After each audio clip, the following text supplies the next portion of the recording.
This is the next Bible quick read, 8-minute Bible quick read through the book of Matthew from, very basic Bible, quote unquote. Okay. Hopefully sooner or later I can have more people besides me doing this. So, very basic stuff. Most of the time you get into super deep teaching, trying to be very basic. Hopefully I can find some other people that are super basic. Hopefully I'm being very simple, very basic, very surface level. Here we go. Matthew chapter 17, verse 13, and timer start. 8 minutes. Then the disciples understood that he was talking to them about John the Baptist. Okay, Elijah is John the Baptist. When they came to the crowd, a man approached Jesus and knelt before him. Lord, have mercy on my son, he said. He has seizures and is suffering greatly, but he often falls into the fire and into the water. I brought him to your disciples, but they could not heal him. Jesus speaking. You unbelieving and perverse generation. Jesus replied, okay. How long shall I stay with you? How long shall I put up with you? Bring the boy here to me. Jesus rebuked the demon, and it came out of the boy, and he was healed at that moment. So the demon was causing the boy to have seizures. Okay. Then the disciples came to Jesus in private and asked, why couldn't we drive it out? He replied, because you have so little faith. Up here. How long shall I you unbelieving, perverse generation? Because you have so little faith. Truly, I tell you, if you have faith as small as a mustard seed, you could say to this mountain, move from here to there, and it will move. Nothing will be impossible for you. Okay. There's a verse that says, but this kind only comes out by prayer and fasting. But this version does not consider this verse to be part of the original text. Or it is used in different verses, different places. So, okay. So the verse about prayer and fasting, if you're like, wait, I recognize that. Most new versions, they realize it wasn't part of the original text. So, but that's okay. I mean, prayer and fasting is a good thing, of course. All right. When they came together in Galilee, Jesus said to them, the Son of Man is going to be delivered in the hands of men. That's what he told them earlier.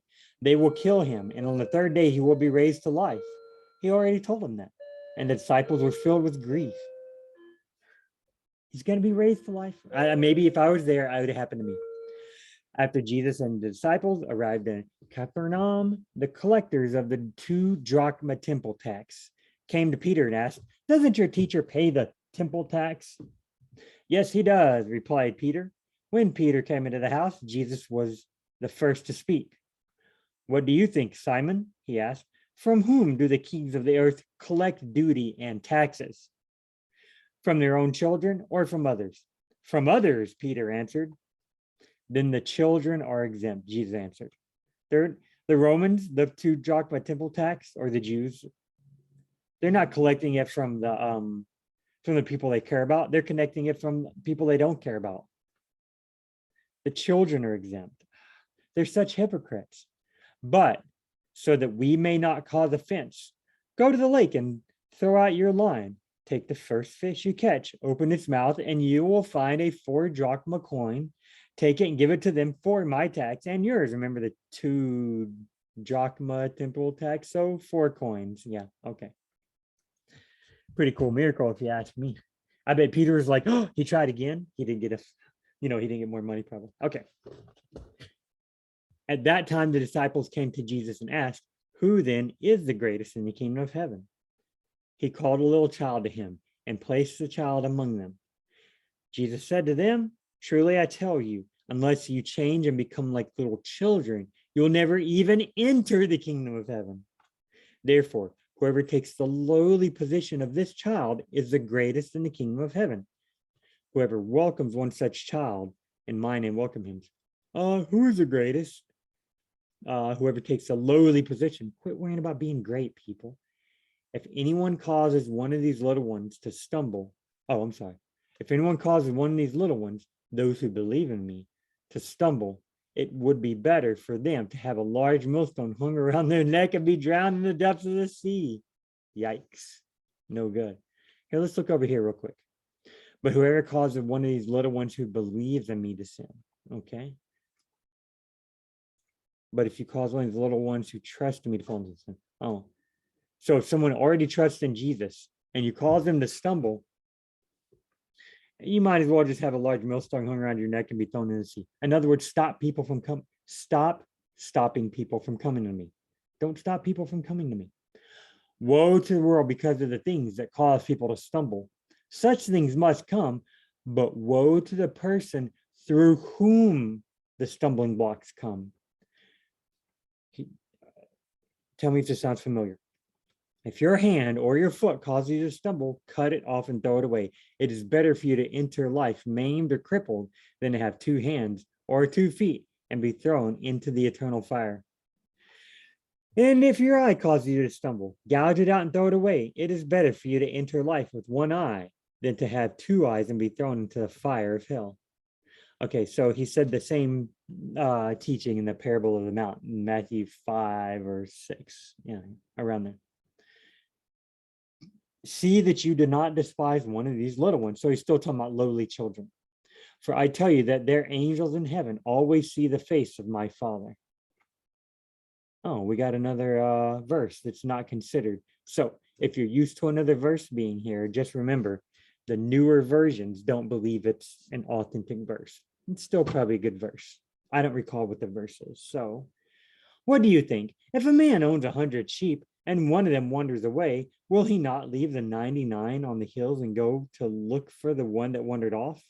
And if he finds it, truly I tell you, the shepherd is happier about that one sheep than about the 99 that did not wander off.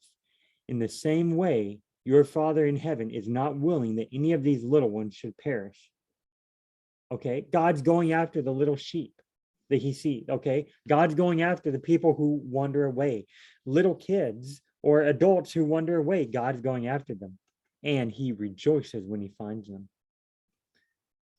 If your brother or sister sins, so now we're on a different subject, or no, maybe not. Let's see.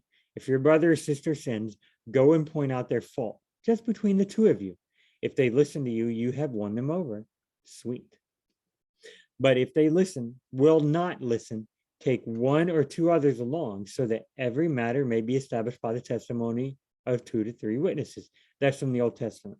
You need 2 or 3 witnesses to accuse somebody of sin, of breaking the law. If they still refuse to listen, if they still refuse to listen, say you've told them by yourself, you've told the dude, hey, with 2 or 3 people, if the person still refuses to listen, tell it to the church. And if they still refuse to listen even to the church, treat them as you would a pagan or tax collector. In other words, they're outside of the church. Evangelize them. Remember, Jesus said it's not the healthy who need a doctor, but the sick. I have not come to call good people, but sinners to repentance. Truly, I tell you, whatever you bind on earth will be bound in heaven. Whatever you loose on earth will be loosed in heaven. Okay, that was already said. Okay. Again, truly, I tell you that if 2, there we go. Okay, guys, that's it for today. Leave you on a cliffhanger. The next verse is a verse that's often taken out of context, but maybe we'll do a quick discussion on the quick Bible read. Or maybe I'll skip right over it and tell you, don't forget to go to our show notes and look up Matthew chapter 18 verses whatever, you got these verses that aren't in there right there. You got this thing about cutting off your eye and your ear. And you're gouging out your eye because you sin. And then right down here, we got ourselves a proof text out of context verse. But go to the teachers I have in the show notes and learn from them. All right, guys. See you on the next quick read.